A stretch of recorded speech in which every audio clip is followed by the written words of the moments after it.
ஜெய ஜெய சங்கர ஹர ஹர சங்கர காஞ்சி சங்கர காமகோட்டி சங்கர பெரியவா சரணம் பெரியவா சரணம் பெரியவா சரணம். எல்லாருக்கும் வணக்கம். இப்போ நீங்கள் பார்த்துட்ருக்க இந்த வீடியோ திருவெங்காடு, அந்த இடத்துல நம்ம காஞ்சி காமகோட்டி மடம் இருக்குது. அந்த மடத்துக்கு நாங்கள் போயிருந்தப்போ நம்ம மகா பெரியவாளோட ஃபோட்டோஸ் வந்துட்டு ரேர் பிக்சர்ஸ் நீங்கள்லாம் பார்த்துருப்பீங்க, சில பேர் பார்த்துருக்க மாட்டீங்க. அந்த மாதிரி ஃபோட்டோஸ் எல்லாம் பார்க்கக்கூடிய ஒரு பாகியம் எனக்கு கிடச்சிச்சு. சரி, இந்த ஃபோட்டோஸை எல்லோரும் பார்க்கட்டும்னு சொல்லிட்டு தான் இந்த வீடியோ பண்ணிகிட்ருக்கேன் இன்றைக்கி. பாருங்கள், நம்ம மகா பெரியவரோட ஃபோட்டோஸ் வந்துட்டு பழைய காலத்தில் அவர் பீடத்துக்கு வந்தப்போ இந்த மாதிரி ஃபோட்டோஸ் எல்லாம் நீங்கள் பார்த்துருக்கவே முடியாது. அந்த மாதிரி ஃபோட்டோஸ் எல்லாம் இருக்குது பாருங்கள். இது ஒவ்வொருத்தரும் மகா பெரியவரோட பக்தருங்கெல்லாம் பார்க்க வேண்டிய ஃபோட்டோஸுங்க இது. பாருங்கள்,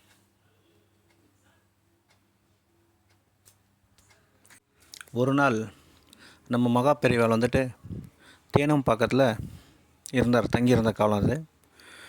அந்த நேரம் பார்த்து திடீர்னுட்டு வான வேடிக்கை சத்தம், இந்த பட்டாசு சவுண்டு இதெல்லாம் பார்த்துட்டு மகா பெரியவாள் என்னங்க சத்தம் அப்படின்னு சொல்லி அவரோட சிஷ்யங்கிட்ட கேட்டாராம். காமாட்சி அம்மன் ஊர்வலம் போயிட்டுருக்கு அப்படின்னு சொல்லி சொன்னாங்களாம். எனக்கு காமாட்சியை பார்க்கணும் போல் இருக்குது அப்படின்னு சொல்லி சொன்னாராம்.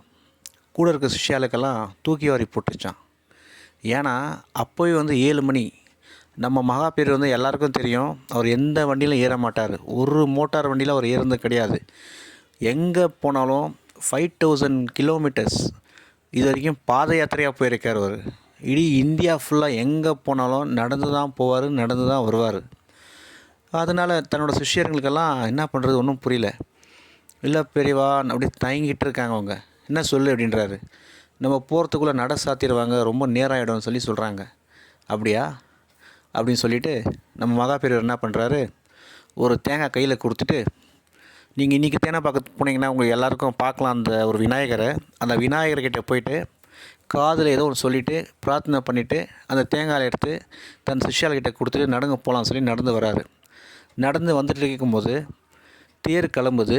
தேர் கிளம்புனாக்கா யானை சண்டித்தனம் பண்ணுது, கத்துது. ஒரு அடியும் தேர் நகர விட மாட்டேங்குது. அங்கே இருக்கிறவங்கலாம் யாருக்கும் எதுவுமே புரியல என்ன பண்ணுறதுன்னுட்டு. அதுக்குள்ளே ஒரு 8-8:30 மணிக்குள்ளே நடந்து வந்தாச்சு.